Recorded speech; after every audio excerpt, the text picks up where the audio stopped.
Hello and welcome to this episode of the Mixtape podcast. This is where we take a deep dive into the inspirations and influences of my guest as I ask them to select 6 tracks for their imaginary mixtape. Track 1 is an attention grabber. Track 2 is a song they sing in the car or the shower. Track 3 is a cover version. For track 4, I'll ask them to pick a song they wish they could have played to their 18-year-old selves. Track 5 is a song they would use to woo someone. Track 6 is a track that my guest feels doesn't get the attention or recognition that it deserves. If you'd like to support the creation of this podcast, it's patreon.com/mixtape podcast, or you can check out the link in the description below. You can join for free or subscribe for as little as $2 a month. There's lots of other Patreon-only content on there, including the opportunity to ask guests a question and to have a personalised mixtape playlist curated by yours truly. There's lots of other ways you can support me, a like or a follow on social media. Again, there's links in the description for that. Or if you are listening on Spotify, you can smash the follow icon or you can rate the podcast. All of these little things go a long way towards growing the platform, and I really, really appreciate it. Thanks so much for listening, and I hope you enjoy this episode. Hello and welcome to this mixtape for KCR 102.5 FM and the mixtapepodcast.com. Joining me today is an absolute pleasure to welcome Lucas from Holding Absence. How are you, mate? I'm good. How are you? Very well, thanks. Very well. So you're coming to Australia supporting You Me at 6. Is this your first time to Australia, mate? This is our 3rd time in 4 years. So we love Australia, and we're grateful the Australian people seem to like us as us. Yeah, definitely. Are you big You Me at 6 fans? Yeah, when we started playing music together back in 2010, the first time we were little kids, we used to cover You Me at 6. So it doesn't come any closer to home than this, really. So yeah, it's going to be special. And I think as well, poetic that we're doing it on the other side of the planet as well. If I told myself back then that I'd not only be touring with You Me at 6 someday, but in Australia, I'm sure I would have gone crazy. Sure. So I'll rattle the tour dates off really quickly. I think it starts January 24th. Back end of January, you're hitting Brisbane, Sydney, Melbourne, Adelaide, and saving the best till last, the Astor Theatre in Perth. It's holdingabsence.com for all your tickets and show information and tickets for those shows. Just wanted to ask you, Lucas, like when you're on tour, what, especially somewhere like Australia, do you get out and see the sights? What does a typical day look like for you when you're on tour, mate? Yeah, it is tough to draw that line between becoming a tourist and staying too much of a professional. And I've got to say, over the years, I've definitely taken my job too seriously, perhaps. And I've been to some places that I wish I'd got out and saw the sights a little bit more. But yeah, my main thing, honestly, it sounds lame, but it makes tourism incidental, really, is I'm a massive comic book nerd. So I will look up the nearest comic book shop, and I'm vegan as well. So my food options are a little bit tough compared to, so I'll always just try and find the nearest comic book shop or the nearest vegan food place. And by that point, I've had a nice little wander around town. And I think, Sure. And it's nice because that means that I'm not going miles out or, pushing my luck, especially as a vocalist. It's just you've got to baby yourself a lot of the time. But at the same time, a little trip to pick up a comic and hopefully some nice vegan food and see the sights as well. That's my little routine. Sure. I'm not 100% sure if it's still there, but Planet Books is literally just across the road from the Astor Theatre where you're playing. In Perth? Yeah, in Perth. Yeah. It's just. Is it a long high street? Yeah, and the Astor Theatre is on the corner. That's right, yeah. That's honestly, it is one of my favorite comic shops in the world. I think the selection in that shop is amazing. I've been there twice, believe it or not. So yeah, I'll definitely go back there again. Not too far for you to go, mate. Not too far to go. Let's talk about your latest record, Lucas. First of all, amazing title, The Noble Art of Self-Destruction. Brilliant, love that. And recorded not in the UK, in Canada. Was that a conscious decision, and were you looking for a particular sort of sound or vibe, or what was the reasoning behind that decision, mate? Yeah, I think where we come from in Wales, in the United Kingdom, we're I think our village is 40,000 people population. So it's a very small little town, which is just outside of Cardiff, which is a small capital in a small country, in a small island. And I think all of our lives and all of our career, we've almost had this fear that we're going to get caught out one day and it's going to be taken from us. So there's been this, I think this like constant fear of mortality for our band, really, in many ways. And truth be told, we signed a 3-album deal with Sharptone Records, and this was the 3rd one. And, I just remember thinking, the last album we ever do, let's do it somewhere special. Let's do it somewhere cool. And we did a lot of homework and figured out it was cheaper to do in Canada than it was in America. So we were like, okay, let's do it in Canada. When lots of different little things. And it led us to record the album in Canada. But I think the main reason we wanted to really do it was we wanted it to feel like we were on a different planet in some way. When you record music, your psyche is so important. And if you feel comfortable or relaxed, or perhaps uncomfortable and on your toes, it can breed a different type of magic. And I think for us, it was like, let's record in snowy indigenous land in Canada and see what happens and how different it can feel. And yeah, it was a blast. And of course, I'll never, ever forget that experience. So yeah, glad we did it. Yeah, awesome. I remember listening to an interview with Jeff Buckley, who's one of my all-time favorite musicians, and he had a quote about, it was something along the lines of like, when you're completely out of your comfort zone, out of energy, completely exhausted, that's when the magic happens. When you just go out there and just throw it all out there, everything out on the table, that's when those moments like happen. And you'll act in different ways. It's like you'll find your brain in places you've never found it before. And I think one thing that really fascinated me when I found this out is Salvador Dali. A thing that he used to do, it sounds so stupid, but this fascinated me. He would fall asleep, couch, holding a spoon just above a plate, right? And basically the moment he fell asleep, obviously his hand would drop, the spoon would clatter on the plate and it'd wake him up. And a lot of his paintings came from that method where whatever vivid dream that he had instantly, he would go off and paint them. And I just remember thinking, oh my God, that's so fascinating, because he was like going to a very unique portal in his mind, which was like the instant kind of chemicals in his brain and what they were seeing and thinking. And I think, yeah, that's a really fascinating part of creativity. It's doing what is comfortable and natural isn't always the right thing to do. Yeah, no, for sure. I love stories like that with hearing people's creative process. How they get there. Yeah. It's amazing. Yeah, that's a good one. I'd never heard that story before. That is a fantastic one.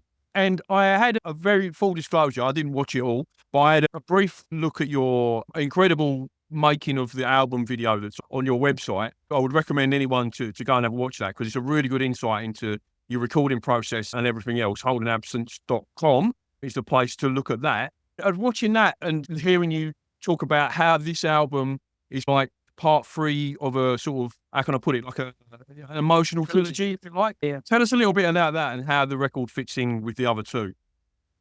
Yeah, I think we're in a unique place now, because we feel like we're starting again in a great way with our band right now. We got to a point where we'd released 2 albums and we knew what our band was, and we knew that our fans loved our band. And then we were like, we should change soon. You know what I mean? That's how it works, right? You evolve, you grow, we should do that. But at the same time, we loved what we were doing. And I think the noble art was really important to us, because it was like us coming to grips with, maybe this is the last time we do an album like this.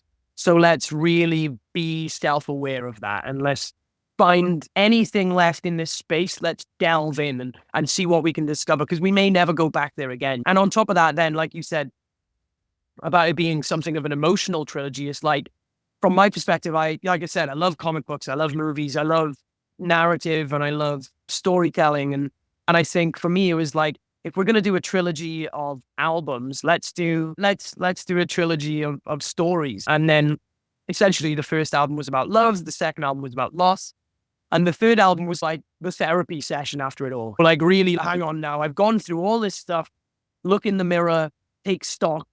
What am I going to do next? How do I feel about myself? So on and so forth. And I think it inspired a unique and cool kind of narrative and a lot of lyrics that I am really proud of. Yeah, fantastic. So that album, The Noble Art of Self-Destruction, is out now on all the streaming platforms. Have you got any physical formats, Lucas? You got any vinyl or CD or anything on your website? On our website, Yeah, maybe. I think we do have some stuff, especially for Australian fans. I think we do have maybe some CDs, but with vinyl comes and goes. Is there in stores maybe? Yeah.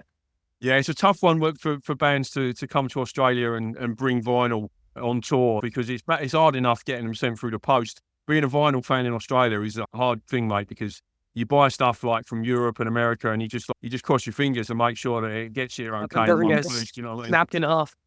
I know exactly what you mean. I love collecting records as well, and I know you just said Australia versus UK is hard, but oh my god, when you go to America and you flick through those record shops, you realize how lucky they are.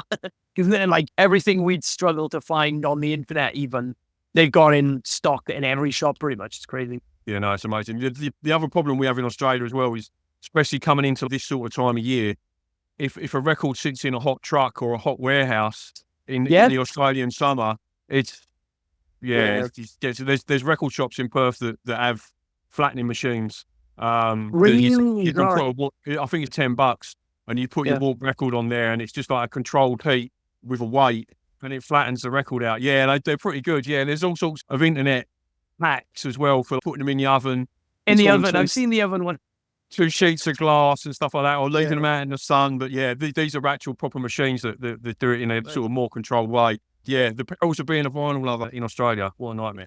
Okay, Lucas, let's drop into your mixtape track choices then, mate. As my show's called The Mixtape, and when I get guests on, I like them to ask them to make up like an imaginary mixtape or a playlist to play. So on the show, on the radio show, we'll play the tracks through. If you're listening to this on the podcast or the YouTube channel, there will be a link in the description down below to Lucas's mixtape track choices. There'll be a few Holding Absence tracks on that playlist as well. I might chuck a couple of Yumi and Six tracks on there as well. That'll be a Spotify playlist, and also be links to Lucas's website, socials, and all the rest of it for Holding Absence. So when I kick off the radio show, mate, or whenever I make up the compilation, or these days a playlist, I like to go in with an attention grabber, mate. The track one that's going to pull me in and grab my attention. So what was your track one attention grabber, mate? The attention grabber, I'm going to go with a song called Slay by a band called Pale Dust. They're a Japanese band, and they are crazy. They are like amazing. But yeah, it's hard not to listen to that song when it comes on. Yeah. Whereabouts have you toured with them, or how did they pop up on your radar? So I discovered them during the pandemic because they just do it so different to everyone else. The music is crazy. The videos are really creative. They're just such a creative band. But we're actually playing Japan with them in January, finally. Awesome. So I'm ecstatic because I've been flying their flag for a long time. So yeah. Is that on the way to Perth or Australia, or on the way back? Yes, it is. Yeah, it's on the way. So yeah. Yeah, nice one. Fantastic. And track two for your mixtape, Lucas, is what's a song that you sing when you're on your own in the car or the shower, mate? I'm going to go with Chapel Roan Luck Babe. Okay. It is a banger. It's like a new song, but it's like Kate Bush vibes. But nice. Yeah, it's really good. But she's taken the world by storm. Like I reckon she'll win a couple of Grammys for the album she put out. So, and if you're a Kate Bush fan, I'd urge you to check it out. It's really good. Yeah, I'm very familiar with the name. I've heard a lot of buzz around the name, but I haven't actually heard much of the music. But yeah, I'll definitely check it out. And it's one of the joys for me of doing this show. One of the reasons why I wanted to do it and pick the songs the categories that I picked was just for me personally to find new music. To new stuff. Yeah, so that's a great one. Thanks for that. And track three, Lucas, is what's your favourite cover version, mate? My favourite cover version is Sonic Youth did a cover of The Carpenters' Superstar. Wow. I've never heard that. I know this sounds lame, but thinking about listening to it now is making me get goosebumps. It's just so cool. Yeah, that's the one. Yeah. I saw something on YouTube the other day that really surprised me, and it was a YouTube clip of Karen Carpenter playing the drums. I don't know if you've ever seen it. No. But he said the caption underneath was like in 1972 or something like that.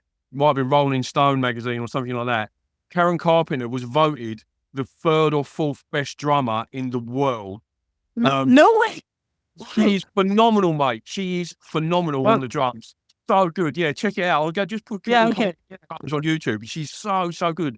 Amazing. Yeah, it blew me away. I was like, because you just don't expect that, do you? Because she's got this sweet voice and this really funky sort of groovy beat she's playing. Yeah, it's incredible. Worth checking out. All right, track 4, Lucas, is what is a song that you wish you could have played to your 18-year-old self? I'm going to go with Afterlife by Holden Absence. Okay. Yeah, category. Track 4 is the category where most people pick their own song, so they can give themselves an eye, like, this is where you're going, this is what you're going to be ending up doing. What sort of stuff were you listening to when you were 18, Lucas? What were you into? When I was 18, I was listening to, honestly, when I was 18, I was listening to metalcore for the most part. I was listening to all that new, obviously, bands like, honestly, we just toured with them, but Sleeping with Sirens, Memphis Mayfire, The Devil Wears Prada.